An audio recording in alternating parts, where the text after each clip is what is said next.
We're live right now. God God damn damn it. it, Zach. Yeah, God damn it, indeed. All Well, right. Well, what schmo do we have to pick today, dude? Who'd you sucker in?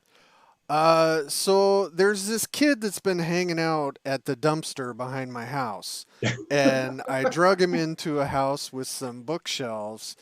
And no, that's not true. This is a friend of the show, Levi Combs. It's Um, let's be honest, it's mostly true.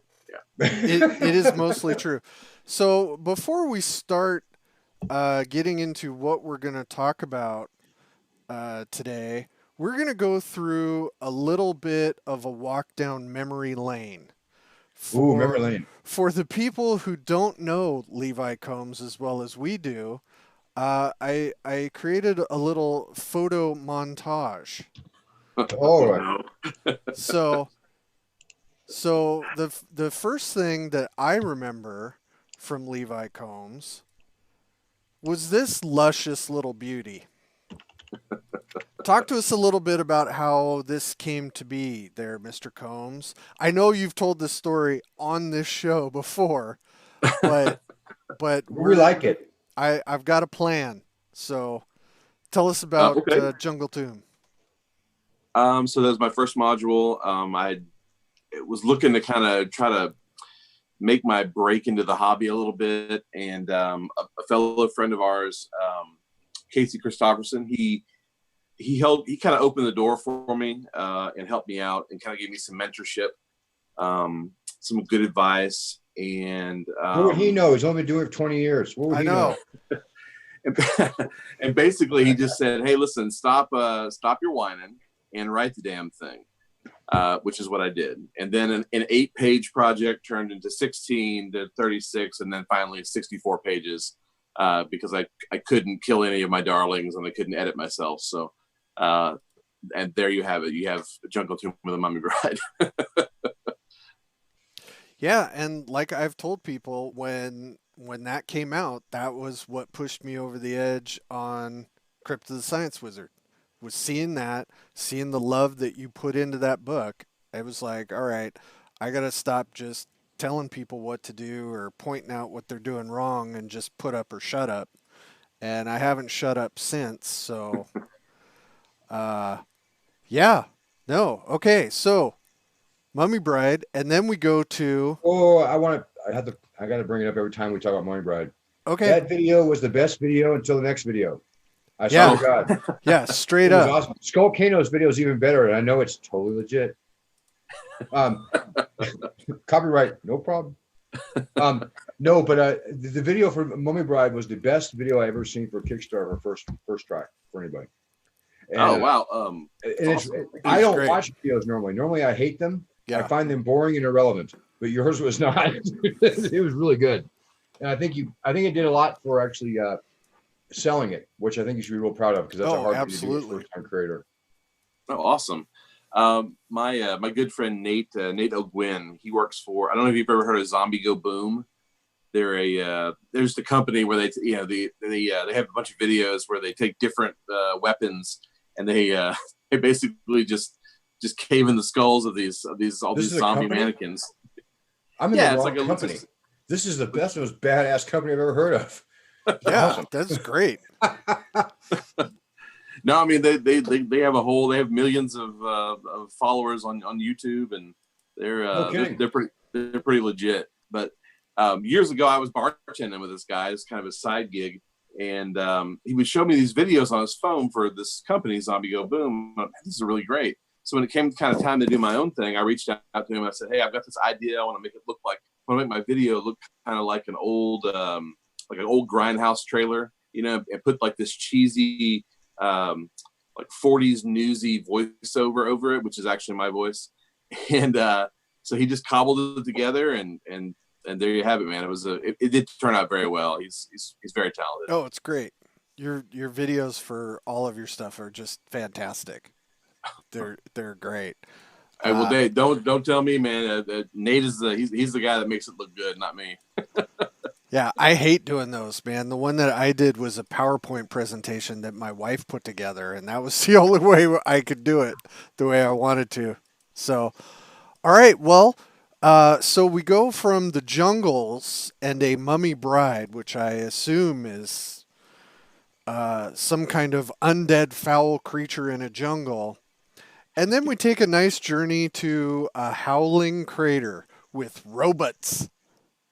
Robots, yes. So Howling Crater was more of a that was. I have a real love for vintage sci-fi, any of that old like Atomic Age, 50s and 60s grainy black and white sci-fi, and really the sillier the better when it comes to that stuff. And the classics. Yeah, absolutely.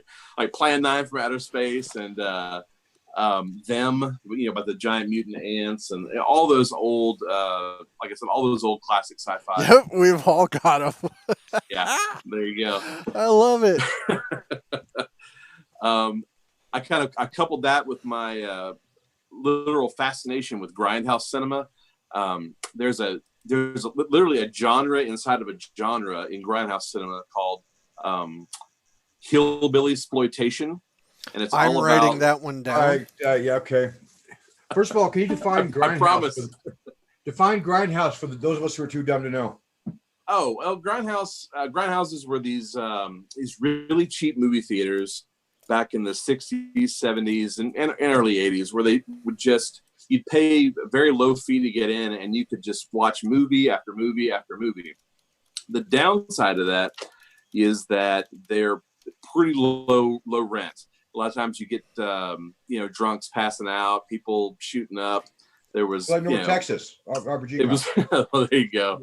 It was not a good environment to be in, not a safe environment to be in. North Texas. Yeah. Poor Mike. But you could you could watch tons of movies all day. So the movies that would go through there were these kind of low budget B movie, a lot of times genre and exploitation cinema would come through there. Movies that didn't cost a lot to make. So that in its like essence, Plan 9 from Outer Space kind of stuff.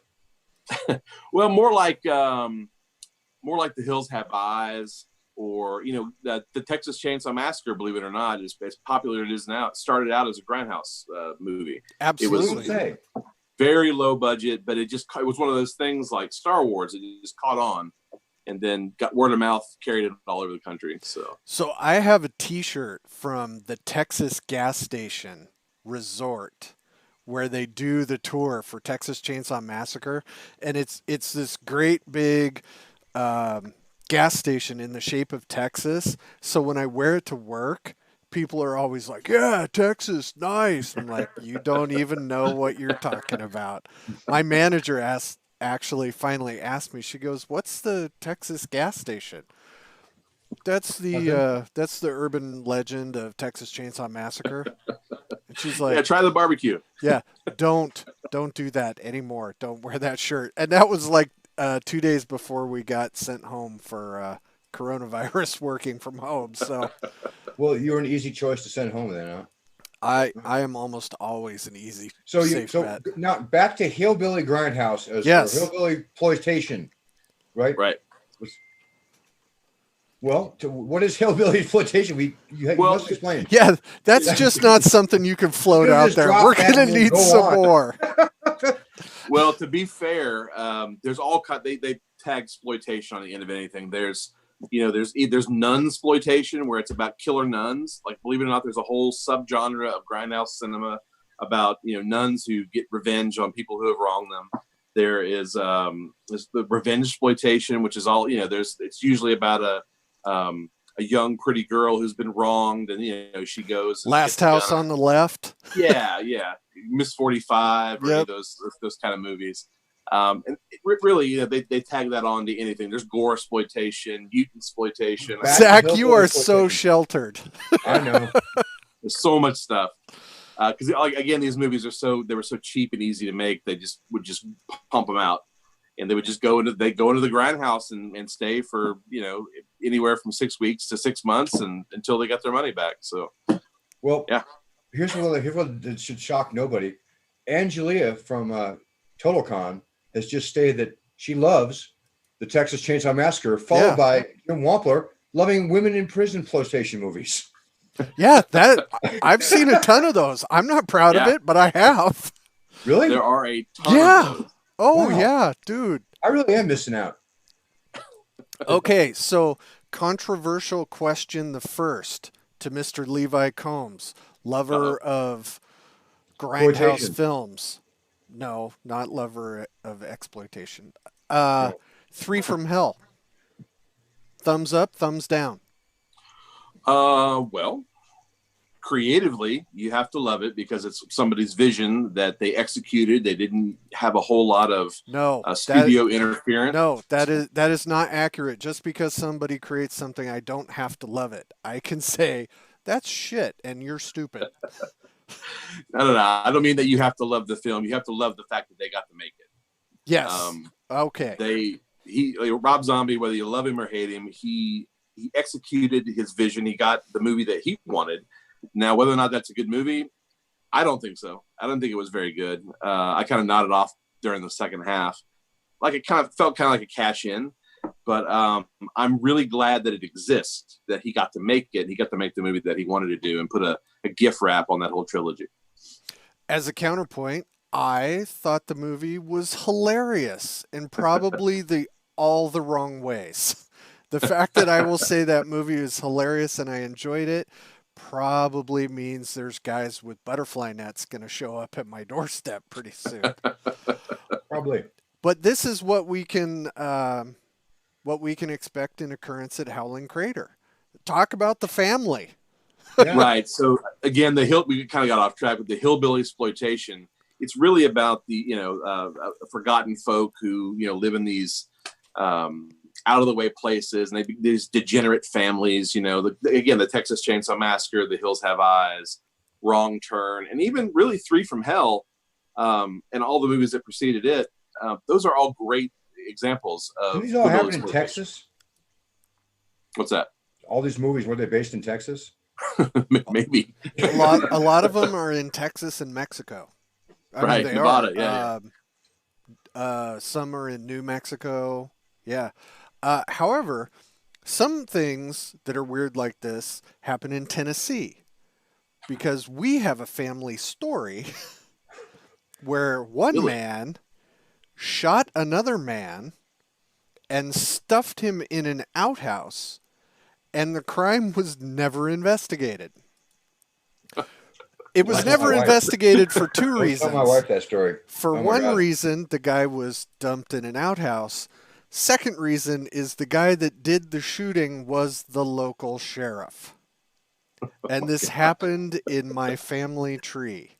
So, yes, that kind of shit happens. Well, with these families that and they're true. There are true accounts of this too. Like I think there's a legend from Ireland, not even a legend, it's just a historical account of a family it's a known cannibal named Sawney Bean. He lived in this the Sawney Bean family or Sawney Bean clan. They lived in this seaside cave, and they would waylay travelers, drag them off of the cave, and that's just how they lived for years. And when they finally caught them and dragged this degenerate inbred family out of this sea cave, the whole place is full of bones and stolen loot, and like something out of a horrible role-playing game. So what you're saying is you're writing up the follow-up to Sea King's Malice. Oh, there you go. Well, everybody knows the author of that was just crazy, man. Yes, absolute degenerate himself. And here's a bit of trivia. The Rocky Horror Picture Show takes place in Denton, Texas. Isn't that where Liz lives? Yes. And thank you, Jim Wampler, for that. Isn't Denton home of the world's largest peanut? I did not think you were going to say peanut. Yeah, I didn't either. That's our fact number 1. Oh, boy. Paper Manchers is there. Okay, so we're just going to move on. Yeah. To this fine piece of celluloid mastery. This is coming soon from the Marvel Cinematic Universe. Please, YouTube, that was a fucking joke. Don't kick us off again. All right? Start humming the theme song. Uh-oh. Dude. Yeah. No. You two gentlemen, talk about this. Yeah, us two. All right. Horror Hags Jaw. I thought we were talking about the other one. No, we're Horror moving Hags on, Jaw. man. Pay This is attention, one of my. Zach. I'll start. No, this is one of my favorite ones we've done recently, and partially it's just because when it was pitched to me, the pitch was, "I just love Necromancer games. I'd like to write for it." I'm like, what do you got? It goes, "Well, I've got this thing with a hag." I'm like, "We're in." Like, what can we do? Sold. Sold. No, it was we were just starting to rebrand like Necromancer game stuff to be a little different from Frog Gods. Levi was a long-term fan of Necromancer games, and the pitch was good. Casey encouraged me to like, we should hear it out. Like, I didn't have to hear it very long. And then I saw the art for the cover. I'm like, oh, sold. No, and it's done very well. It's actually it's been one of our better sellers of small books we've done recently, and I'm real proud of it. I think it's a winner. And so thank if you you. don't have it, you should buy it. But the guy who wrote it, he likes hillbilly exploitation, which I don't know if that's good or bad yet. I do. All right, Levi, tell us about this one.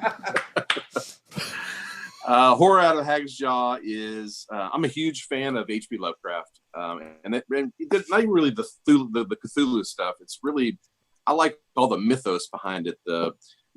Again, the degenerate family is like from Dunwich. The deep ones and all the little creatures and the cults and the crazy strange books and all the stuff that goes into your typical trope-laden Lovecraft story. I love all that stuff. And the Horror Out of Hag's Jaw is kind of like my weird little love letter to Lovecraft. Well, it totally sounds like a Lovecraft title. I mean, off the bat. It's meant to be, yeah. Yeah, I mean... Reminds me of Witch House. That's the one there's nothing about that cover that says, oh, this guy has never read Lovecraft before. Not once. I mean, it's got the wrecked house, the overcast sky, the tentacles, the crazy witch lady. I mean, the color scheme is even spot on. It's really good. That's Quentin Solibard from, I think from France is where he lives. He's just a killer artist. I mean, obviously you can look at that cover and just see, I mean, he's just a killer. No, we're real pleased with that one. But then, it was only recently we were able to get you to write something else because you've been so busy writing your own fantastic shit. Oh, we'll get to that. Thank you. No, but listen, Necromancer games, I was a huge fan back in the day. Rappanathic and was it Vampires and Liches and Tomb of Abyssthor, all those modules. They came around in a time when I had kind of started to get out of the hobby. All my friends had kind of moved off, and I just wasn't, I didn't have a group really. My sons weren't old enough to play. So it was just kind of by myself. And I was almost out, like almost had stopped going to the game store, had stopped, stopping by the comic shop. And I saw Rappanathic on the shelves at a Barnes and Noble and picked it up. He had Orcus on it. It was like, I think it was the third one actually. It had Orcus on it. I was like, what is this? Oh, so you got the soft cover. Right. This is back. Yeah, exactly. Yeah. This is, that one's actually worth a lot. Well, I mean, and I'd never seen Orcus on the cover of anything. So I checked it out, immediately fell in love with it, and just started finding everything else I could find for Necromancer games, or had that sword and sorcery imprint on it. So I was just tracking down everything, became a huge fan, and was at a convention in Oklahoma. Conestoga was the name of it. And I was running a 24-hour Rappanathic game. What? Yeah, myself and a did you finish it? Oh, we did. We did it twice actually.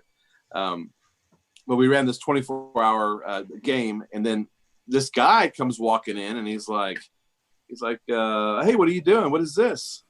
And it's Casey, and he knows all the guys who wrote it. I was just gonna say, did he look like a surfer dude?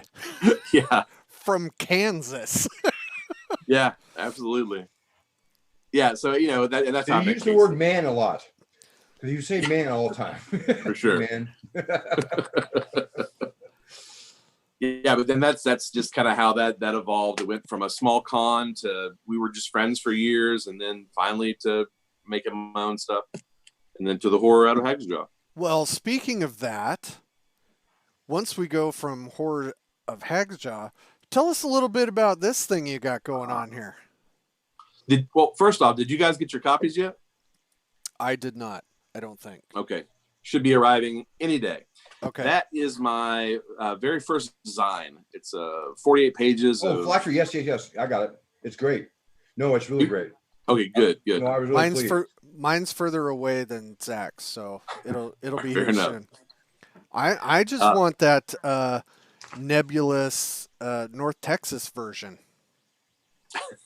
Well, if you were gonna go, I'll ship you one. You gotta save me one of those, man. I'll buy that Absolutely. off you for sure.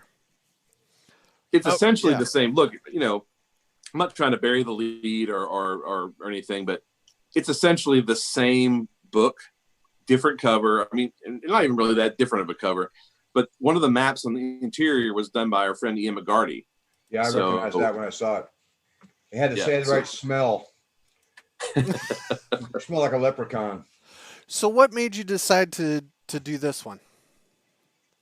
Well, so I had always been that kid who, when I was like 12, 13, 14, I was buying Starlog and Fangoria off the shelves at the grocery store, with the money I made mowing lawns. Grocery and if you stores look, sold magazines? Yeah, well, it was such a small town. You're dating yourself, man. You're dating yourself. The only place to get it was the only place to get a magazine. So that's when print press actually made money. Oh, sick burn. But if you open up the back of those, in the very, very back, there were all these one ads and just like circulars, and there was always ads in the back of those for these cheap little zines. So of course, being curious, I ordered off for a bunch, and I kind of got into a zine loop where I was on this mailing loop with a bunch of other people, which, me being 12, 13 years old, I'm sure they were all adults, and I'm just getting this stuff in the mail, and it's just like, borderline, almost, pornographic. And I'm getting some of this stuff, these cartoons and comics and these cheap zines. Then one day my mom walks in and she's like, what is all this? She takes one look at it. She's like, all right, no more mailing strangers. You can't be sending things in the mail to strangers. Can you imagine that this day and age? No. Dude. Absolutely You'd go not. over those bulletin boards, dude. Like a you'd be on a milk crate. Yeah. Do they even do that anymore? I don't even know if they do that. But that's how my love for the my love for the zine started. Dude, the Death Turtle. If everybody can't see, I'm trying to get close. The Death Turtle kicks so much ass. He's awesome. He took that a illustration, decent woodland loving creature and made him evil. That is just incredibly awesome. The illustration on that is done by Jay Shields. He's a Texas native. Yep. On Facebook. Yeah, he's good. He's really good. All right. So I'm sorry. Go ahead. No, we're keeping it going because now the more prolific you become, the longer it takes to introduce you. I know. I need some time here because now we got Escape from SKULLCANO Island currently going on. This is a live Kickstarter. 11 days to go. Look, real. I'm making it move. Ooh. 253 that's a legit number, man. Yeah, I'm very happy with the way that it's going. There's still 11 days. You remember we got a Kickstarter to fund, so I want to see 300 people by the end of the weekend. Yeah, that's right. God damn it, Zach. Because all 9 of the people watching us will know. Yes. So that will be 255. There you go. No, that's I've definitely worked harder on that than I have on anything else that I've done. Definitely. I wish I could zoom up on this mug right here. How can you not? What's happening there? Like, how do we make King Kong tougher? Do we put 2 heads on him? Well, yes, definitely. Why not? I mean, look at that art. So that's Adrian Landeros. What was your influence on this one? I mean, was it Destroy All Monsters? Was that one of them? For SKULLCANO Island? Yeah. Or the cover? Both. Oh, no, I'm just, listen, again, I'm as a as an only child on a dead end street with very few other kids that were running around, and none of which liked giant monster movies and Star Wars and comics. They were out playing football and whatever else. You know, my Sunday mornings and afternoons were spent watching, you know, Kung Fu Theater and Saturday morning cartoons. Yeah. And watching giant monster movies on TBS. They would have Godzilla during the summer every Sunday. We used to have ours was called The World Beyond, and we had it every Saturday. And you're always hoping, because sometimes it would be Japanese sci-fi you weren't so sure about, but sometimes it was Godzilla, and you're always glad. Right, exactly. Exactly. Yeah, I don't know what's going on with this dude, but that's bad news. Oh, yeah. So, Charles Wright makes a good point. Chuck says kaiju exploitation. I think it's hard to exploitation them, but it's a good point. Well, this module is presented in Kaiju Vision. Kaiju Vision. Nice. Yeah, I would play the video, but it loses something if you can't listen to it. Well, and to be fair, before I launched the Kickstarter, I did swap videos. So the one that a lot of you got to see early on is not the one that's running on there now. That just was just the right choice to make. But too much.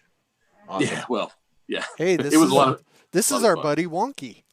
Yeah, I know him. Oh man, yeah. He turned in some stellar art too. He turned in several pieces for SKULLCANO Island that are really, really good. And I'm hoping that he's freed up enough later for him to work on a bunch of other stuff too. But we'll see. He's a busy guy.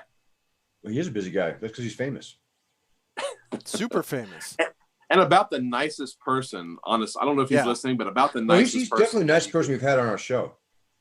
Definitely. Could very well be. Well, it's not really hard. No, we know some awful people. We do. Cast of rogues. For example, Matt Finch. Check out this awful looking character. Look at that mullet. That is the second best. Oh my gosh. Because you know who was the best. So yeah. So SKULLCANO, and that will come out. So, and then following that, I'm gonna try to sneak out some, squeeze some blood out of you for Necromancer. But what else is on the list for Levi Combs? Like, where haven't you been yet? What other exploitation are you gonna take care of? Who are you going to exploit next, Levi? After SKULLCANO? Yeah. Okay. So the next thing I'm doing is the sequel to the Phylactery. It's just another design. It's called Phylactery 2 Eldritch Boogaloo. I like it. It is an obvious reference to Break Into Electric Boogaloo. You got to have somebody with some hammer pants on. Absolutely. I'm wearing them right now. Okay. I bet you are. But that's just another exploitation. More the same. Yeah, Combsploitation. There you go. That's what we're gonna. I'm gonna trademark that. I should have titled that this. I'm sure you can rename the title. Yeah. So Phylactery 2 then. I've got a much smaller module coming out. I've tended this last couple of years to every module I make is just bigger and bigger and like crazier. But I kind of wanted to scale it back a little bit, and I wanted to do kind of a smaller module. And the next one's called "The Glimmering Crypt of the Iuen King." It's an Underdark kind of Lost City meets Brazil meets just crazy weirdness set in the Underdark. You couldn't resist throwing in a Brazil into that mix, could you? Have you seen that movie? Oh yeah. Terry. Oh yeah. It's crazy. Got a little time pirates in there. It's oh my stuff. God, that's gonna be amazing. I hope. I have the Blu-ray of Time Bandits. Time Bandits is great, man. We're trying to remodel the house and clean up some stuff, and I found a Blu-ray that has never been opened. But yeah, that's I saw that as a kid and I couldn't figure it out to save my life. I saw a double feature with the Lord of the Rings cartoon. I've seen that movie plenty of times. Enough times to get over being offended by the what is going on. I still don't know. Yeah. No idea. Yeah. But I just like the way that it looks. It's Yeah. a gorgeous movie. Concentrated evil. I mean, that's, it's got, Gilliam's a master, but it's got a little bit of, you can see where Del Toro gets a little bit of his style from there. Yeah. And, a lot of those like Dark City and all those movies, they're all homages to. I found a Blu-ray of Dark City too. Got them all. Yeah, it's all good stuff. I love all that stuff. Alberta Chulik wants Levi to dance for her, and I think that's probably reasonable. Oh, wow. Maybe I should set up a Patreon. Yeah, why not? Levi exploitation. That's the next big thing. Home exploitation. Home exploitation. Yeah, no. We're doing good. I'm winning my bet that we haven't been kicked off yet. So yeah, I don't know. What do we want to talk about? What have we not covered before? I mean, in this episode alone, we've covered exploitation films, Hillbillies. crazy Hillbillies. hillbillies. Time bandits. What about just a straight up mutant crawl classic sci-fi module? You got that cooking in the back of your brain somehow? I do. Really, honestly, if you're talking about different genres, the one that I'm most excited about, but for whatever reason, I think I'm just going to give it away instead of sell it. I think I'm going to do it for free RPG day. All right, kick him off. But, Yep, that's it. That's it. Things like that offend me. I'm offended. I really like the weird Western genre. Deadlands, and then all that Aces and Eight, and going all the way back to Boot Hill. I like all that stuff. And then when you kind of throw kind of the strange and unusual in it, you get Weird West. If you ever watched that show, was it on HBO called Carnival? Yeah. Yeah. You remember that? Yeah, I loved that show. So Jonah Hex, all that kind of stuff. So I want to do this module that's kind of an homage to all that, but has a little bit of the stuff in it. You remember that movie from the 80s, The Stuff? Mm-hmm. Yeah. Yeah. And then I'm going to call it The Town That Dreaded Cream Filling. Oh! Ooh. Yeah. And it's kind of like what would happen if, you've got these heroic fantasy adventures, and then they end up in this, Boot Hill Western era kind of place, this deadly gunfighter zone. And the town is basically being bullied and run by Twinkie the Kid. Now, he's not really Twinkie the Kid, but Twinkie the Kid, his expiration date has passed, and he's gone bad. So now you have this villainous gunfighter, Twinkie the Kid. And then there's this other stuff going on, but that's I don't want to give it away. I just got a brand new cookbook in the mail today, and one of the things is homemade Twinkies, and you ruined it. It was a $30 cookbook. I'm getting a very Killer Clowns from Outer Space vibe from most definitely the way you're describing that, and absolutely. I am looking forward to it. Yeah, my book Brave is all about making homemade Twinkies. Now Twinkie the Kid's got stuff in it. That sucks, man. Screw you, man. Okay, well, so we've been on for 34 minutes. I was controversial once. We're in the second half hour, so I can be controversial again. I'm ready. Go for it. Levi, tell us about your plans for North Texas RPG Con. Ooh. Fair enough. If they still have the con, I am going to go. I know that it'll be in a severely diminished capacity. But I have quite a few friends that are absolutely. Quite a few friends that are coming from Arkansas. So if they do have a physical con, I will go. Obviously, you're pretty close though. I mean, you're not that far away, and you're not flying. Well, right? California, and I am. I thought you were. No, yeah, he's further away than you are, Zach. Well, then I have no excuse. You do have an excuse, just like I have an excuse. Yeah, I'm further away. When it comes down to it, I only have a couple times a year where I can really get away to throw dice and see people and game and then meet other people who are also into the hobby. And this is one of them. This, and then in the fall I'll go to Game Hole. So, and I've never been to that one, but I hear it's literally like the best run convention on the circuit. So yeah, if they have it, We are Swiss we are efficiency going and to- German know-how run that con. So interestingly enough, the vacations that we were supposed to do earlier this year, and us not going to Texas, we ended up getting credits for all that. So Jen and I are able to go out to Wisconsin for game hole, and on the way back we get to fly first class. Nice. Because we've got Always all a this bonus. we've got all this spent money for other trips, and now we're gonna do that. No, perfect, man. Yeah. I'm really interested to go to Game Hole again. I've heard so many good things about it, and if you've, I've only met Alex in passing just a couple times, but very nice man, very nice guy. Well, no, just not so fast. Well, if you think you're gonna meet him at game hole, No, Yeah, you'll won't. get to see him for a Of course grand not, total yeah. of 73 seconds. Well, I think I saw him walk by. Yeah. No, but being a fan of him, and yeah, I dig his writing too. So I got to go check out this convention, and that's where all the people that I want to see, and I want to, I guess, again, toss dice with. That's where they're all going to be. So yeah, I mean, if they have Game Hole, I'll go for sure.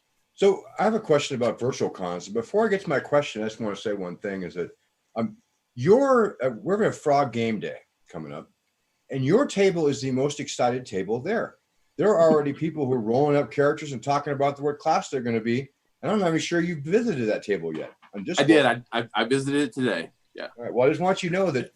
Hey, did your yours virtual work? con presence, you are like probably you're a bigger draw than Finch. Not that's hard, but I don't think so at all. Are you kidding me? hey, This is look the at Wonky's godfather here, of the dude. OSR. Hey, Wonky's here. Wonky's here. We just talked about Hey, you. Wonky. So anyway, what is your opinion on virtual cons, Levi? I think we summoned Keelan actually. I think we did. We all said his name 3 times. Like Beetlejuice, right? Yeah. Oh, virtual cons. Yep. What do you think about that? What's your opinion of how they've been, how they're going? And I think they're great. I think it's wonderful. Literally on all counts. It's taken guys like me who aren't really into that sort of thing. It's taken me a while to kind of jump on the horse. And I'm dealing with issues with time and schedules and stuff too. But man, they're pretty cool. I mean, when it comes right down to it, you get the game with people that you normally only get to see on the internet, or I should say that you only interact with like on Facebook or Instagram or whatever. Right. And it kind of brings everybody together. And I think it's perfect, man. It's going to be for sure an evolution of the hobby. Well, I agree. I think that we may see more of it. I don't know. Like Gen Con just canceled. Yeah. Which was everybody kind of knew it was the worst kept secret in RPGs. Yeah. I don't think that's even in the top 10 of worst kept secrets or maybe not. Worst secrets that have been kept. Yeah. Maybe I just heard the question wrong. Well, all I know is that I was pretty sure that was the case 2 months ago. Sure. And so the thing is, with bigger cons getting canceled, we're not. Who knows? I mean, if something happens, say in August, September, I mean, there may not be a game hole in person, and there may not be the bigger ones for a while. I think smaller ones we'll still see, like ones like North Texas, and we don't even know this year for sure yet. But I mean, we'll see smaller cons happen, but great big cons, I think they may be a different beast, and who knows? And so the thing is, with the virtual cons, I think that they've been well handled. Like Matt from Cobalt Con. Mm-hmm. I was lucky enough to be invited as a special guest with Skeeter Green, I might add. And he, of course, didn't go to this, but they had a special guest VIP function on Zoom, and it actually turned out to be a lot of fun. And like, I never thought you could replicate Stefan Picorni in person online, but you can. He can show up in Zoom and smell the same and act the same as he does when he's not there. And the thing was, it was a lot of fun. It's a Zoom plug-in. It's the the beer stein. It smells like booze in here. Oh, it must be Stefan. Yeah. It's like only a few people have chosen to get it. No, but I mean, Luke Gygax was there and other special guests, and it was actually some of the VIPs, but they recreated that in a way I thought was not going to be possible. Probably because Skeeter didn't go. But To be fair, Stefan can make anything a party. You No, know, and Oh, he does I all didn't the think that time. it would be as easy for him to do that on Zoom as it was. And it turned out to be a lot of fun. I think actually that the VIP ticket holders got more out of that Zoom meeting than they have a lot of these parties they have at conventions, because those are loud and like, you know, you stand next to Bill Webb and like everything is just overtaken by this, you know, personality storm, you know, and this time they got a chance to actually people who'd ask questions of each other in ways that were a lot more, yeah, it was still a party atmosphere, but a lot of fun. I know that they're all having a lot more fun than I was because there was a lot of drinking going on. Because like at 9:30 at night, but it was really well done, and I think that kind of stuff is going to happen more often. And I think it makes it cool. I think seminars are the next big thing that have to be done well. Well, the nice thing was before we did our small publisher seminar, I think it was 2 hours before that, I got to be in meet and greet with Satine Phoenix. And there were only like 12 people there. So there was a complete back and forth conversation that during a regular convention, that would never happen. no. She's way too busy. But having these organized like meet and greet things, I think that is a fantastic idea. And I mean, even our stupid little show, when we've had guests on, I mean, we got Ed Greenwood on, we got Rob Schwalb and Randy McFarlane on. I mean, we've had Jim Kitchen's art, which would never be shown. Sees. Yeah, that would never be shown anywhere else. And people are getting to see it. So I think kind of like the little pirate radio stations, I think a lot more people are going to do video casts. And just like the zine movement, I mean, if 1 million people are doing them, some people say, oh, shit, anybody can do this. It's like, well, maybe you find something you really dig that somebody did, and it's going to be great. Hey, nope, 100% agree. I have a good news to point out because my wife is just, I just noticed on my phone, Eric Tenkar is texting, so he's not dead. I want to repeat to everybody, Eric Tenkar is not dead. That is good news. Good news all around. Eric was way to go, very Eric. ill. Yeah. Get well soon, sir. Good job. Sir. Good job peeing, Eric. He says he's home. He says he's home. So anyway, he just got home. But anyway, way to go, Eric. Like I'll back Skeeter up +1 on the peeing. Yeah. Thank you for peeing like a racehorse. Yeah, Jesus, what is wrong with us? I mean, that's like nobody is not expecting that to happen either. Oh my God. I got a quick question for you, Skeeter. I was not there and you can't prove it. That's right. Sorry, reflex. I wasn't the wheelman. When are we going to see the next Skeeter Green production module? Well, funny you would ask that. I have the Crypt of the Science Wizard is going to be released for a new rule system, DCC. I have 90% of the art in. I have a new encounter area in, and we are 95% done on the conversion. So hopefully when it seems like a good idea to put out Kickstarters, I'll get that going. The great thing about this Kickstarter is that except for the printing costs, everything for this was paid out of pocket. So all I got to do is do the Kickstarter, get the money for printing, find out how many books I got to do, and done. There's a surprise possibility that there might be some very interesting added extras in this Kickstarter, like drugs, a story of the iconic characters going through the entire thing, and drugs. Not so much the drugs, as far as I know. Ooh. Yeah, I'm a bummer because I'm not selling smack in my game books. Selling? Oh, Boo! I'm not giving it away for free. Why not? You in Seattle? I thought that was part of that was part of your government rules, there, dude. I am telling you, when Jen and I went to dinner one time and pulled down an alley in Seattle to get to the parking lot, and she saw the dude shooting up in the alley, it was the first time she'd ever seen it. Yeah, sorry I'm about that. What is that guy doing? Sorry about that. Yeah, he's shooting up. We're gonna go this way. It's interesting. Just stuff.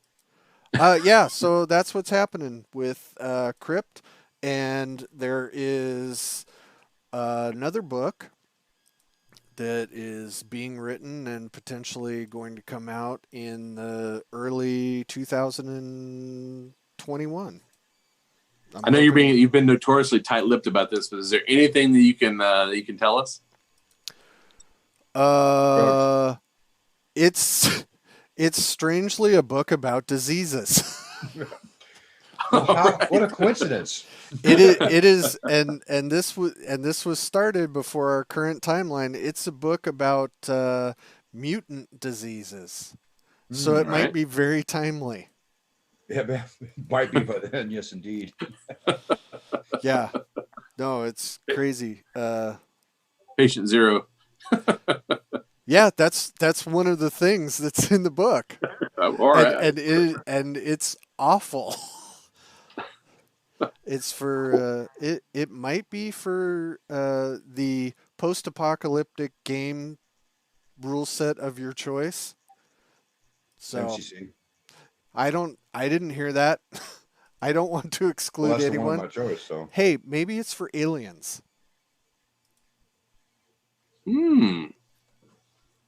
That's a great rule set. Did it win? Is it? I got stabbed in the lung. Are you talking the Aliens RPG? Yeah. Yes. We were playing. I was set up and I TotalCon. survived. I was set up. Yeah, we were The whole game was set up to kill me, and I survived. We were gonna space Zach big time, and I got shot in the lung with a. That's what they get. Xenomorph They got outsmarted. tail. Levi, they got outsmarted. I survived though, didn't I? You did. It was absolutely hilarious. At TotalCon, it's me, Zach, Rocky and Gardy. Ian, Kendra, and Jay Parker. Beth, and Jay Parker, and yeah, we just sat down. I'd never played it before, and we were an awful team. The worst. It was not good. Well, the problem with Aliens as an RPG or Alien RPG is that you know what's going to happen. It isn't like you can go on that wrecked ship and get rich and all be fine. You need to play. You need to play Traveler first and then turn it into Alien. I think it's the only way to do that without it being I think it's a bad campaign setting. To be honest. We shot some random civilian. Like the first person we saw in real life, just mowed him down. It was just a slaughter of these randos. And I had a flamethrower, and I just went berserk. It was fantastic. Someone gave him a flamethrower. Yep. Oh man. All true. No, it was a lot of fun. You got to admit that's a beautiful looking book, though. No, it is a beautiful book. Oh yeah. And I think they did a great job on it. I just think that your task to make an RPG from Alien is really difficult to make one that's not. Setting's rough. I think the same thing with a lot of settings that people all know the setting, so they all know it's up. And then when you go to the derelict ship, if you could do there's nothing on here. You're all rich and you'll get beat up. But then they all die and you usually get beat up. I mean, there's no really, as a game master, there's no win. The lethality is off the charts. So I don't know if you can do this in that rule set, but can you do the prequel movies? Like Jen had never seen Prometheus, so we watched it the other day, and it was good. I mean, it is absolutely a D&D adventure. People show up at this, wrecked ruin, and they go in. They split the party. They split the party, but they were mapping. So, yeah, and then somebody gets a disease and they go apeshit. It all goes to hell. And high-level characters making bonehead playing to mistakes. it. Yeah. Now, I've never played at a table with Charlize Theron, but I'm not discounting that. I mean, that's a thing that could happen. You play with Jennifer Green, Please. that's the same thing. It is very similar if I stacked one on top of the other. I'm not laughing. Sorry, I'm in big trouble now. No, that's going to be like the one part of this show that she listened to. In a complete non sequitur away from the RPG world, my wonderful wife that I just insulted in front of ones of people did get distinguished in her teacher evaluation report. So good for her. Congrats, Jen. There's a word never associated with the Greens. This is not with you. Competent? No, distinguished. Oh yeah, no. With her, yes. You. Yeah, no. That's why. Yeah, she's coming His out. long distinguished criminal career is the only way I see it going. Well, that took a turn. I don't know how to recover from that one. Let's go back to SKULLCANO Island. Yeah, I thought for sure we were going to start talking about teacher exploitation. No, I'm pretty sure I saw Fast Times. Fast Times at Ridgemont High. There you go. I thought it was a joke, but nope. There's one right there. They will make a movie about anything. Anything. Absolutely. Alien exploitation is a thing. Mutant exploitation is a thing. It's insane. The rabbit hole that you can go down when you're looking into that stuff. Go to Amazon. Rabbit exploitation. I saw Night of the Lupus, dude. Lepus. I was about to say Night of the Lepus. I've seen it. There's filmed at U of A, man. That's an Arizona-centric film. Or the one they filmed in my town about the spiders. Kingdom of the Spiders, man. Kingdom of the Spiders. Shatner. Yep, filmed in my hometown. I hate that movie with a passion. I You're a wuss. am a mild arachnophobe. Mild. Oh, there you go. Yes. Mild. If they're smaller than I can see, then I am not worried about them. Well, no. How'd you survive Costa Rica? There were the iguanas eat the bugs. Well, not the ones that piss acid on you. Those were in the southern part of the country. Oh, okay, where you we made didn't sure? go. No, literally, I checked this out. 8 of the 10 deadliest creatures in Costa Rica live on this one island preserve. And I was like, not going on that fucking island. Was it called Australia? Yo, it's Australia Minor. Yeah. You know what's so scary is Alberta just said that every movie that we mentioned she's seen, which Alberta, that does kind of shock me. No, see, this is bullshit. And now it's piling on, ripping on Alberta. She comes off as this sweet, good-natured, wonderful person. But she's got to be batshit crazy the other 360 days out of the year. Possible. Yeah, Hell Comes to Frogtown is a glorious post-apocalyptic movie. That's what. Hell Comes to Frogtown. Hell Comes to Frogtown. Rowdy. Yeah, that was the only reason I saw that movie. That and Time Rider. That's the other one I saw that was just terrible. Oh, that's a deep cut, man. That is a deep cut. Oof. Hey, man. Well, sorry. If there's ever a time during the year where you're not working on a project that we have to put up so everybody buys it, we're gonna have to just have a movie episode where all we do is talk about B movies. Zach may not be able to play. I'm in. No, you might have to have a also appearing this week. I'll have to have a special guest host. Yeah, I'll be the disembodied head, like the ghost that was on the other side. I don't know, with the guests we've been able to get. Maybe I can get Rob Zombie to come on. Maybe you could just get rid of me as a co-host. Period, and you could be done with it. What? You're in the title. I can't get rid of you. That would be awful. He says slyly. Yeah, I said it as I was looking away, not to give myself away. My assassin is well ensconced in your house already, Zach. You know that. Oh, I know. She. Yes. Keep her away from the knives. Yeah, it doesn't help. She did. Yeah. Don't think so. So anyway, Hey, so on SKULLCANO, right? So how many days you have left? 11. 11? It's right there. It's on the screen. I'm not looking at that screen. Well, let's refresh it. Yeah. Still 11. Still as much money? Has it gone up? It hasn't. None of Your the audience people, sucks. My audience yes, stinks it up, none man. of the people in our chat are. Yeah, they all stink it up. Oh, wait, they're probably already all backing it. Yes. Maybe that. Maybe I should take that back. No, they stink it up. It's horrible. With SKULLCANO, it's the thing that I worked the hardest on. It taking me about the same time as it took me to do Howling Crater and Mummy Bride. If you put those two together, it's taken a long time to do it because high level adventures, man, they're a task to write. No, there's a reason why we don't sell that many. But it's really rare we actually will pitch one because the movie's playing. I see. It cut away from Thanks for checking out my newest project, Escape version. from SKULLCANO Island. That was the best. Now, Wisely you might be so. thinking, what the hell is this and how do I play it? What the hell is Previous this? projects, And how do this I module play is a it? grindhouse-style adventure that is completely compatible with 5e. We can see there Only this they're time, cannibals, everything is kicked up a there's notch, and we're kaiju, going giant bigger, crabs, badder, and louder than ever Tyrannosaurus before. Rex, Well, the B-movie nightmare goodness, serpents, old school you've got role-playing style, ghost and classic spiders, feel all What is you that can thing? expect from Planet X. Escape from Yeah, SKULLCANO yeah. Island clocks in at almost Dinosaur. 100 pages. laser With eye, great art, Tyrannosaurus badass Rex. maps, Laser and eyes vintage-style aren't illustrations crabs. from a host of fantastic artists.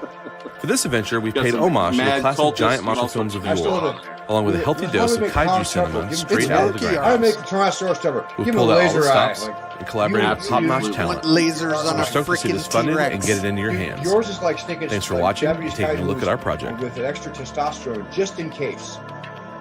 Just in case. Absolutely. Yeah. I'm not sure Yeah. the selling point these days, but it is for me.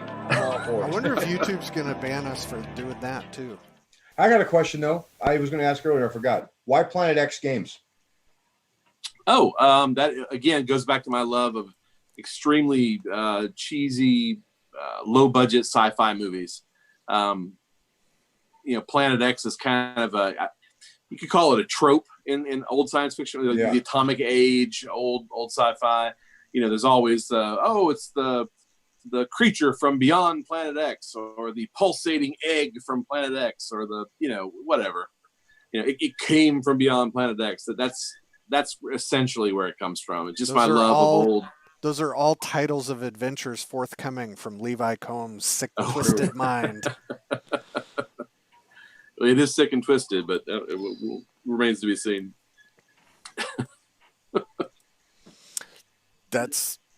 That is fantastic. Everybody in the chat, share Make sure the you link. support that. Make Go sure you get that link to- started. Go to Kickstarter. Go to Escape from SKULLCANO Island. And get yourself some free testosterone. One day I will learn how to say titles. One day. All right. I think we're going to wrap it up, guys. All right. Thank you very much, Levi. Skeeter Green. Thank you, No, thank Levi. you. Thank Thank you, you so Zach. This has been a successful production. I think we need to cut it before we get banned at the end. That's right, exactly. Before my wife comes and gets it all banned again. Thank you, everybody. We'll